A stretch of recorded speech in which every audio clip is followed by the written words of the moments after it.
On today's show, the Rockets offense stays red hot in their win against the Celtics. Amen Thompson putting clamps on Jaylen Brown, and block party Bari cleaning it all up on the back end. It's all coming up right here at Locked On Rockets. This is Mission Control, Houston. Ignition sequence start.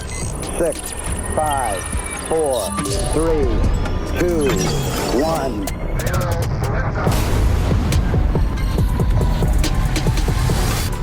The NBA's number one offense stays red hot. What is up?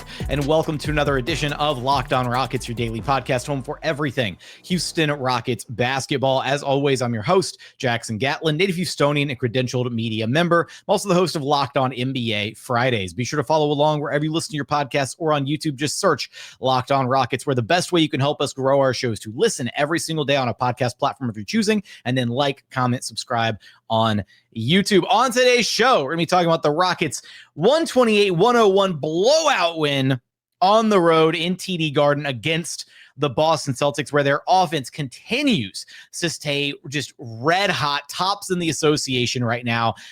Number one NBA offense by a decent margin.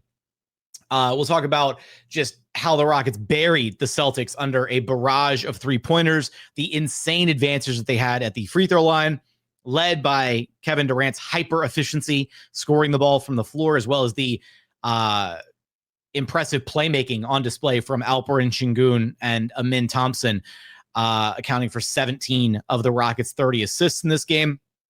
I'm going to get into Amen Thompson putting the clamps on Jaylen Brown, how the Rockets looked as a team defensively, and block party Bari. My goodness, just having himself a game. 4 blocks in this one for Jabari Smith. A lot to get to from this game. First, I want to let you know that today's episode is brought to you by Game Time. Download the Game Time app, create an account, use code LOCKEDONNBA for $20 off of your first purchase. And as always, thanks so much for making Locked On Rockets part of your day every single day, whether it's on your way to work, on your lunch break, in the gym. Thank you so much for being an everydayer. This was a game where, this 5 games in, this Rockets offense feels very legit. They're doing a lot of little things that they didn't really do enough of, I guess, in the first couple years under Ime Udoka. First off, they're just shooting the lights out of the ball. Like, as a team, the Rockets are unbelievably consistent from long range right now. On a game-to-game basis, it feels like they are a good three-point shooting team all of a sudden. And maybe this changes. Maybe in another 5-10 games, we take a look at the numbers and we're like, oh, okay, the Rockets are kind of falling back down to earth now. The three-point shooting's fallen off a cliff. Maybe they just got a really good start to the season and they're not necessarily going to be able to sustain this three-point shooting as a team. Hopefully they are. As a team, they're managing to shoot 45% from 3 right now. That's probably a little unsustainable. So as that comes crashing back down a little bit, then we'll get a better picture as to what the offense looks like. But not only are they converting at a high clip, but they're getting good quality threes. And I think that's what really stood out in this game against the Celtics is just the process by which the Rockets offense is generating a lot of their looks. They're generating a ton of corner three-pointers. Like that's the thing, is the corner three-pointer is the best shot in all of basketball. And if you can generate them at a high clip and get your guys comfortable taking those shots, you're going to have some pretty efficient offense at the end of the day. And I lost track of how many different corner threes the Rockets had in this one game in particular against the Celtics. I mean, Reed Shepherd hit a couple corner threes, felt like Tari hit a couple corner threes, Josh Okogie. There were a lot of guys knocking down shots from those corners. And a huge part of getting those shots comes from the gravity that is being generated on offense, in particular from Kevin Durant and Alperen Sengun as the two guys that generally kind of tee off a lot of the Rockets offensive possessions and kind of force that initial double team and force the rotations. And once they get the opposing team into rotation defensively, the Rockets as a team are doing a fantastic job of moving the basketball around. They had 30 assists in this game, 30 assists on 42 made shots, which is fantastic. And 17 of those 30 assists coming from Alperen Sengun, who had 9, and Amen Thompson, who had 8 of them. And watching those two guys in particular, right? The way that Alperen Sengun has been so surgical in trying to slice up opposing defenses and how much of the offensive actions are being run through him,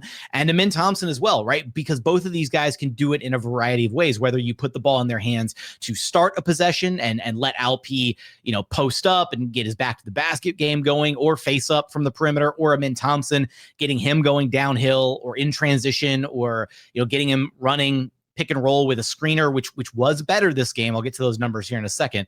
All of the different ways in which those two guys in particular can be deployed offensively, and how unselfish they are when it comes to moving the basketball around and finding different opportunities. Easily one of the best sequences of the game. It started with one of those blocks from Jabari Smith Jr. We'll get to those in just a second. Started with that, but in transition, one of those Jabari blocks ignited the fast break, and it was Amen Thompson who initiated the break, got the pass up to Alperen Sengun in the middle of the floor, and then Alp dished it back to Amen Thompson, who was filling the lane on the wing right at the last moment for Amen Thompson to go up and score the bucket. And just score the bucket. I mean, it was a pretty strong dunk, if you will. It led to an and one dunk in transition, all over Nemes Kate, I believe it was. And just when you have two of your star players like Sengun, like Amen Thompson, who are so unselfish, and even Kevin Durant, who's shown a great level of like unselfish play, right? Swinging the ball, empowering other guys to score, but also just finding his spots with the offense and remaining so incredibly hyper efficient. This Rockets team, by virtue of sharing the basketball, by the gravity that their kind of big three generate on a possession to possession basis, KD, Sengun, Amen Thompson, and what those offensive opportunities ultimately look like, they're just getting really high quality looks. They're generating some really great opportunities from beyond the 3-point line. Again, all those corner threes. And then not only do you pair a hot shooting team, which in this game, Rockets shot 19 of 29 from 3-point land. That is 65.5% from downtown. Less than 30 attempts, but they hit 19 of them. Like the Rockets were just scorching hot from three. But not only that, they continue to rack up this just absolutely unreal advantage at the free throw line. And that's maybe one of the biggest separators of this team from last season to this season. Like the 3-point shooting will probably come back down to earth and be a little bit more realistic once we have a bigger sample size of how this season looks. But it's the free throw shooting where, and they mentioned this at one point on the Rockets broadcast, the Rockets have the biggest delta between free throws that they're giving to the opposing team and the free throws that they themselves are actually scoring. Like the point differential between what they're giving up at the free throw line and what they're scoring themselves at the free throw line is, I think it's like 13 points a game or something. Like they're plus 13 a game at the free throw line. And that trend flat out continued in this game. They only hit 25 of 35 at the charity stripe. So lower than what you'd like to see and lower, worse than they've been shooting this season up to this point. So 71.4% overall, 25 of 35. But the Celtics only got to the free throw line 7 times. They were a perfect 7 of 7, but the Rockets were literally plus 18. They missed 10 free throws, and they were still a plus 18 at the free throw line in this game. Kevin Durant leading the way, 8 of 9 free throws there, but the team as a whole doing an incredible job continuing to generate fouls, getting to the charity stripe, making it so hard for the opposing team to guard them.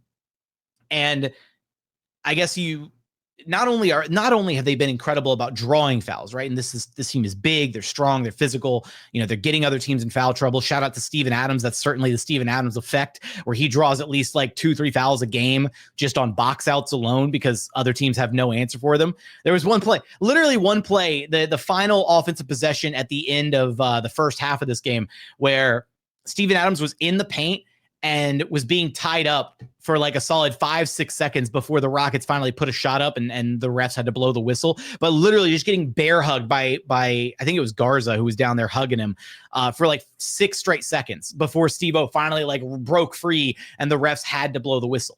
And he's good for at least like 2, 3, and sometimes more of those per game.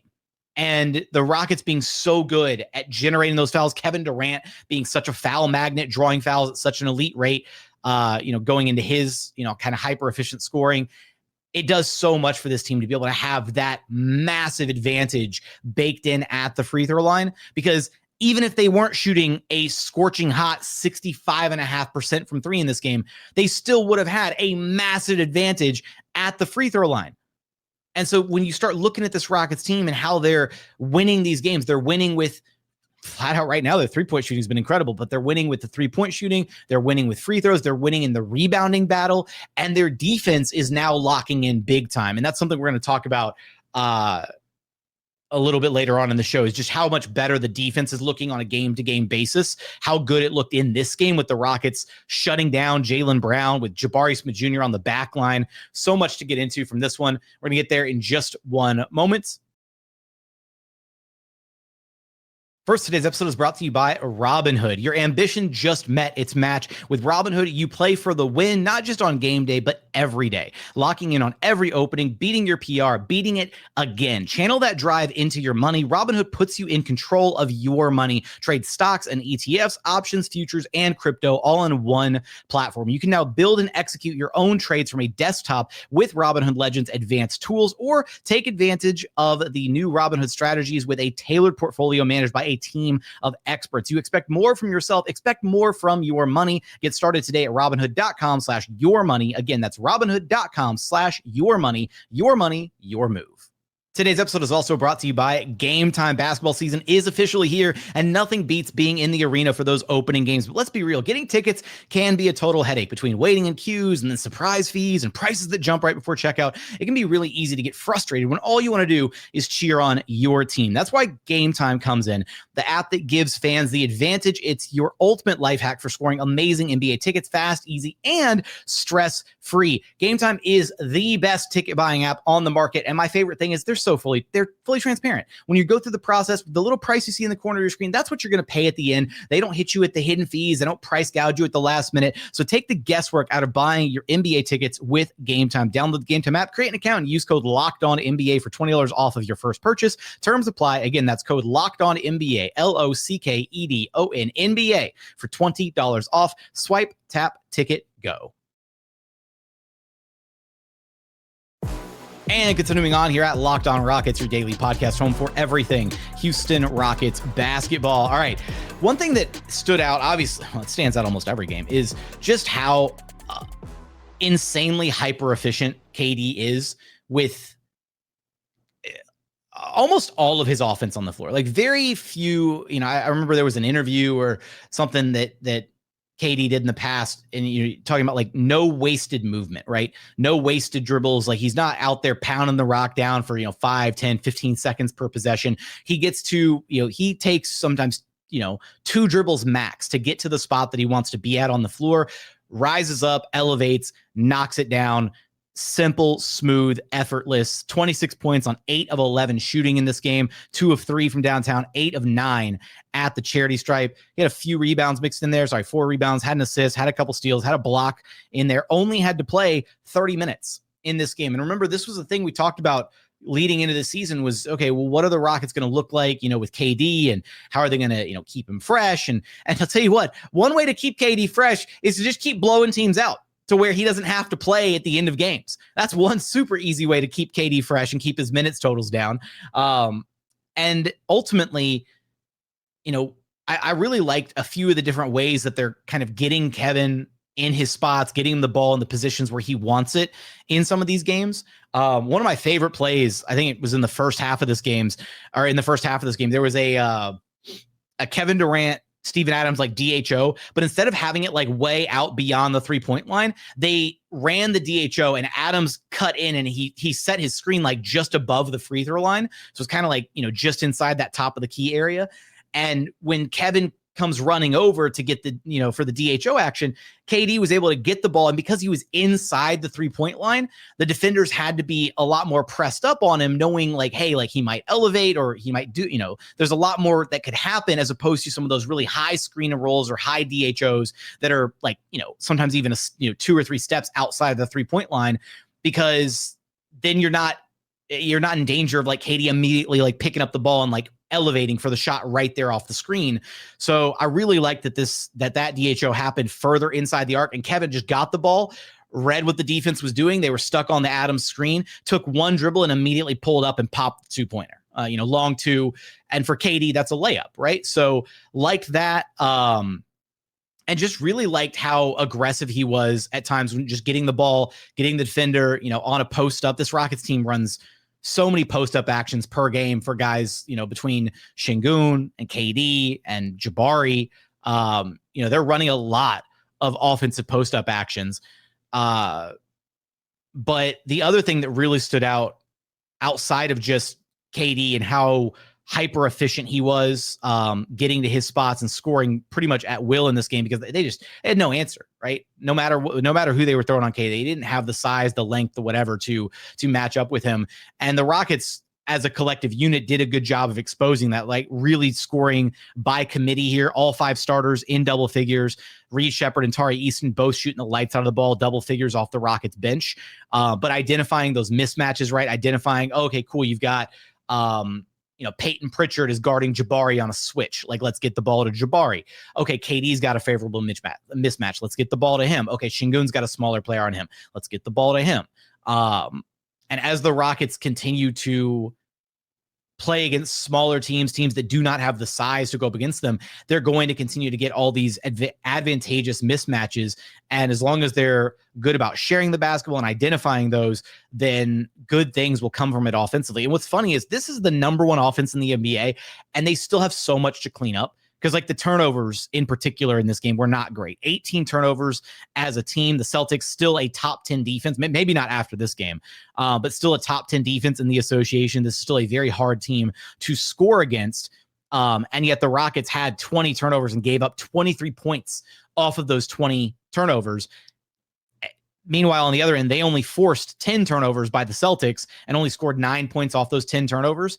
And yet they just won in so many other categories with the 3-point shooting, the free throw shooting, the rebounding, like because they were so dominant everywhere else in this game, they had, it almost didn't matter when they turned the ball over, right? Although some of them were just like really kind of dumb turnovers, like the stepping out of bounds, the unforced errors, even a couple of a few of the turnovers from Sengun and Amen Thompson. Sengun had 4, Amen Thompson had 3.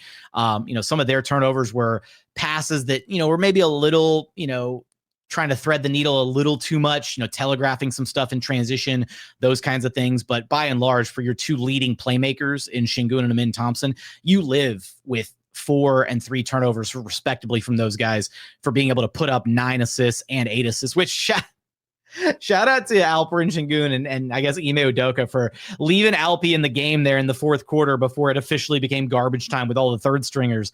It looked like Alpi was getting subbed out of the game, and he stayed in the game for like 2 more offensive possessions, and he had a really good chance to get his triple double. He teed up Reed Shepherd for like a perfect, top of the key 3-pointer straight ahead shot, and Reed had a good look at it and just couldn't knock it down. And so then LP gets subbed out like literally the next dead ball after that, and he has to sub out of the game, and he had a big smile on his face and everything, and walking back to the bench like, I should have had it.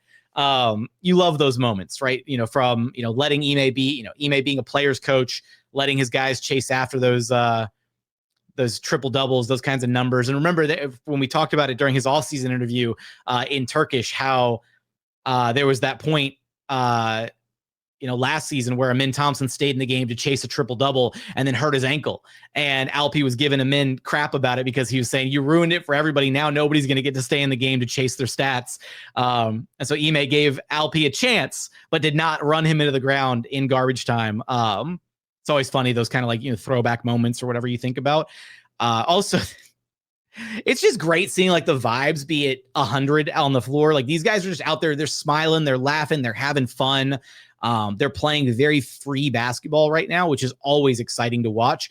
But at one point, Amen Thompson and Alperen Sengun were both fighting for the same defensive rebound. And they both grabbed it, and Amen literally wrestled it away from Alpi and said, "Give me this!" And the basket Mike picked it up, and you could tell they both stepped away. They're both grinning like ear to ear, just laughing about it. And literally, it turned into Amen Thompson then drove the ball up and drew in a second defender and flipped it back out to Sengun, and he knocked down his only 3-pointer in this game. And, the two were smiling about it on the way back to the other end of the court, back to play defense again. And I will say, even though he's managed to fill up the box score in this, or the stat sheet in this one, 16 points, 10 rebounds, 9 assists, this was not a great Alperen Sengun game. Like the turnovers were not great. The offensive efficiency was not great. Just 5 of 13 shooting overall. He was getting mauled on the other end. Like the Celtics were getting away with a lot of contact for sure, but he also was getting in his own head about it. Like he was worried more about the contact and the fouls and the whistles that weren't happening, and wasn't just locked in and playing through the contact and just being the bigger, stronger guy out there. And against a much smaller Celtics team, I would have liked to see Alp try to be a bit more dominant, especially on the smaller mismatches and stuff. This was one where like he got in his own head about it. He got in his head about the officiating, the lack of foul calls being whistled, at least perceived foul calls not being whistled, right, with the contact that he was receiving. And though, you look at this game, you go back, you watch the tape on it, and you're like, yeah, he was pressing or maybe not making the smartest moves, getting stripped occasionally on, making his moves to the basket. And so you clean it up and you hope he has a good bounce back game from an efficiency perspective next game. That's all.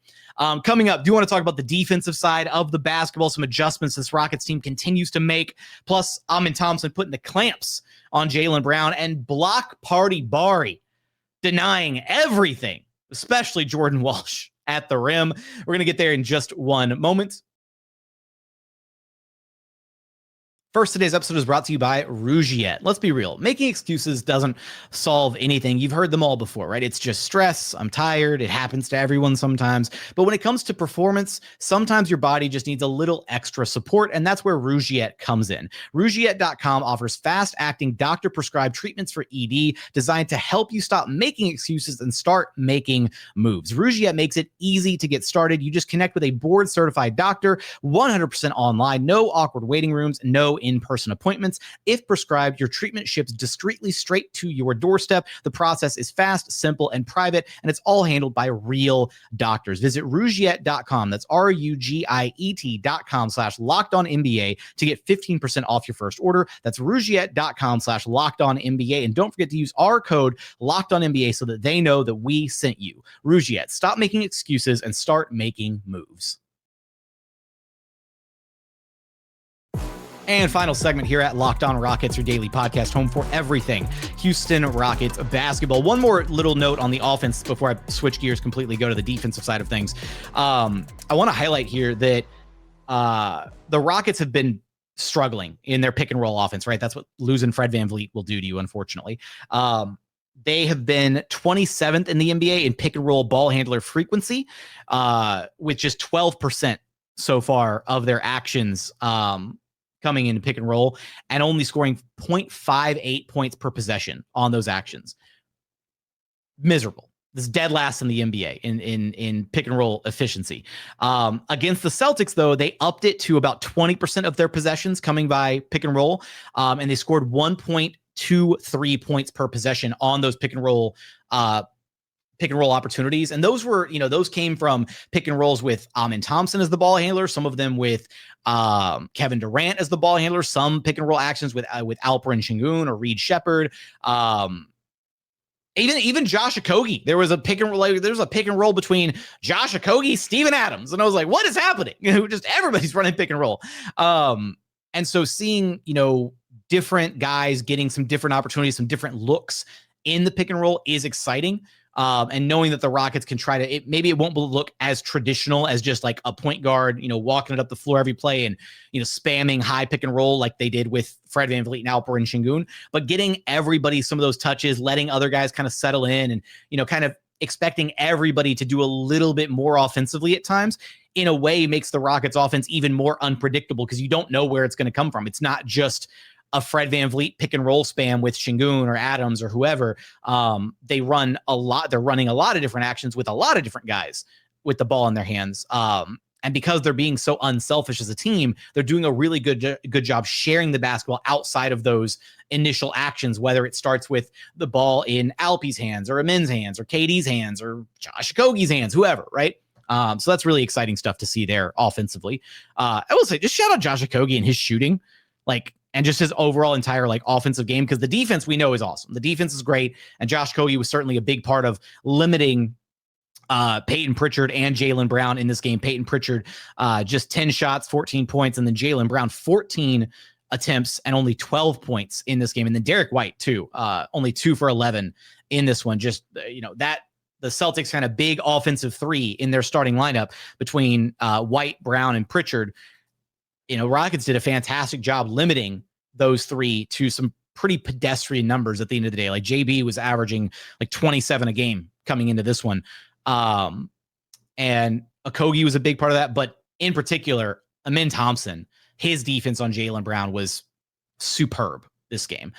This was a great game to see Amen Thompson. Literally after our last episode where B. Scott and I had kind of discussed like Amen Thompson and, how much energy he's expending on the offensive end, setting up the offense, running stuff through him, and what that's doing to his ability to, consistently defend at the level that we're used to him defending at.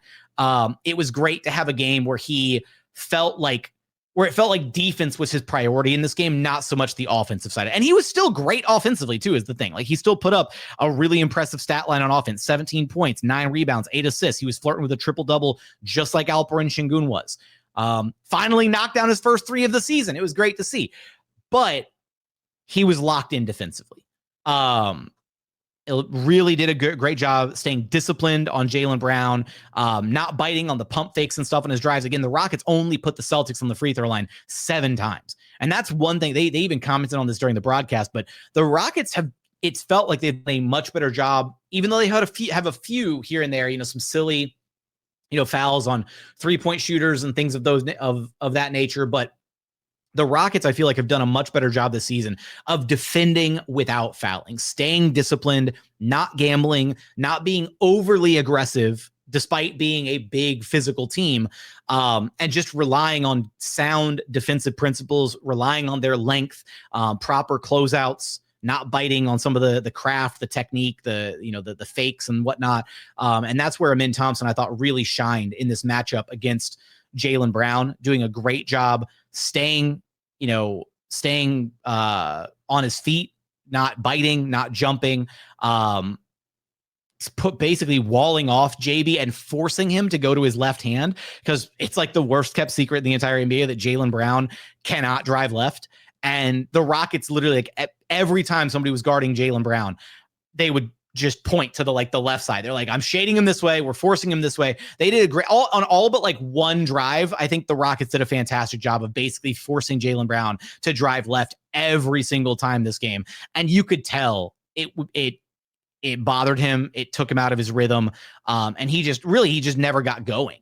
I mean, the Celtics started committing some silly fouls because they were frustrated offensively. Like Derek White was shut down completely, 2 of 11, 5 points. Jaylen Brown, 6 of 14, 12 points. Just couldn't ever get it going against this Rockets defense. And an extension of not just like the individual defensive work of Amen Thompson, but the extension of that is the Rockets as a team have continued to tinker with what they're doing with some of their defensive schemes. We didn't see any zone defense in this game against a very small Celtics team, a very good passing Celtics team, and a Celtics team that does still have the ability to shoot the lights out of the basketball and find those holes in a zone defense. Rockets didn't even give them that opportunity. They played straight up man-to-man defense all the way until the fourth quarter when they were running the garbage time minutes, and then they played like a teensy bit of zone there in the fourth quarter. Didn't run any zone when they were running the Monstars lineup, the Jumbo lineup. They were playing strict man-to-man defense, and they were switching every action. And that speaks volumes about Ime Udoka's trust in his bigs, in particular, Steven Adams, Alperen Sengun, Clint Capela to a slightly lesser degree, because they didn't exclusively like switch things with Clint. They ran some drop coverage with Clint Capela out there, but they didn't run zone. And watching like Steven Adams at like having the physical ability to, and the mobility at the end of the day to basically be on the perimeter guarding, Jaylen Brown on a switch or Peyton Pritchard. There was one possession where Steve-O like full on denied Peyton Pritchard on the perimeter. He was just face guarding him, just guarding in space and doing a good job of it, and completely took away Pritchard as an offensive option on that one possession for the Celtics. And so I love that Ime hasn't just like dug his heels into the ground and be like, the zone defense worked last year, it's going to work again this year. The Rockets already run more zone defense than any other team in the NBA. And so seeing them like wean themselves off of that to a degree, and kind of prioritize other defensive looks is exciting. And in that Monstars lineup, or the double big lineup, we'll call it, with Adams and Sengun, they played, again, exclusively man-to-man defense. They were a +9 in those minutes, and they forced 4 turnovers with 3 different blocked shots in that span of time. So the big lineups are figuring out how to be effective defensively, and some of that is Ime Udoka having to adjust, right? They're moving away from the zone. They're moving into, some other different versions of how to defend with that lineup, specifically, again, trusting those bigs to be out on the perimeter and to guard man-to-man, which is cool stuff to see. Last thing I wanted to talk about from this game, Jabari Smith Jr., man. Holy crap. Alperen Sengun said it better than I could say it. After this game, he went out and tweeted. He said, Jabari Smith Jr. DPOY is coming. And Jabari was on one in this game. His defense was some next level weak side shot blocking, coming over, rotating, had 4 blocks in this game. Played some great straight up defense too, like out on the perimeter on switches and things, and just guarding, whether it was, switched out onto JB or out on Derek White, whoever it was, Jabari did a really solid job of D'ing up, using his length. But the most impressive stuff was the 4 different monster blocks. And it started with that sequence that I mentioned earlier in the first segment, that monster block that Jabari had on Jaylen Brown right at the rim, just like erased Jaylen Brown at the rim, the same way that JB erased his whole hairline situation the other day on live stream. And then that led to the transition, igniting in transition, getting Amen to Alp, back to Amen for that and 1 dunk. But then just kept racking up the blocks. He denied Josh Minot right at the rim. It was called a foul originally, and then the Rockets challenged it and overturned it. So, great faith in Ime Udoka to, trust his challenge guy on the bench, but also trusting that Jabari was like, I got that clean. Go review it. I got it clean. And then he blocked Jordan Walsh back-to-back times, like just the most disrespect to not only get the guy once, but to get him twice. Had Jordan Walsh on a drive into the paint and just rotated over and elevated and just swatted it, right? Josh Okogie was guarding, Walsh on that drive, made it a really difficult drive first, from the point of attack. And then as Walsh thought that he had Josh Okogie beat, Jabari just perfectly timed comes over and just deletes the shot midair. And then the next one just got Jordan Walsh. Jordan Walsh had like a short roll to the rim, thought he had a wide open dunk, and then Jabari just comes over again and erases it. This was one of the better shot blocking performances, if not maybe the best shot blocking performance of Jabari's career. And we saw him get better as last season progressed, guarding the rim, being that weak side shot blocker, and that kind of that backline rim deterrent for the Rockets. And it's great to see him kind of pick up where he left off from last season, because in that Rockets starting lineup, Kevin Durant has length, but he's never really been like a shot blocker, right? He's not a rim deterrent. He doesn't hang around the rim enough to really be, a true rim deterrent. And Alperen Sengun, as much improved a defender as he is, and he's capable of getting a block or two occasionally as well, he doesn't have really the amount of length and the ability to, contest right there at the rim. And he's usually involved directly in a lot of those pick and roll actions where he's having to guard, the ball handler and then tag back to the roll man and stuff like that. So he's not oftentimes in position for those, different block opportunities. But Jabari, being that weak side, help defender, being the low man sometimes and kind of rotating over, puts him in prime real estate to be able to make his presence felt guarding the rim for the Rockets. And he did a great job with his size, his length, just swatting all the different smaller Celtics players who ventured into the land of the trees in this game. So a really impressive defensive performance from Jabari Smith Jr. in this one, to go along with his, 12 points on offense, 12 points, 5 of 10 shooting, 6 rebounds, quiet night, offensively for Jabari, but really making his impact felt on the defensive side of the basketball in this one. So with that, I want your thoughts from this Rockets win against the Celtics. Now 3 in a row.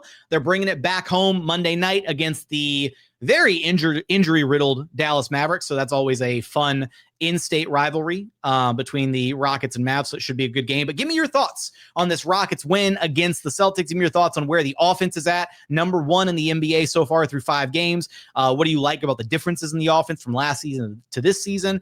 And how do you feel about all the defensive things that we talked about, some of the adjustments from Ime Udoka and company as they continue to figure things out on that side of the basketball? Give me your thoughts about this win in the YouTube comments. But as always, thank you so much for watching. Thank you so much for listening. And we look forward to having you back right here at Locked On Rockets, your daily podcast home for everything Houston Rockets basketball.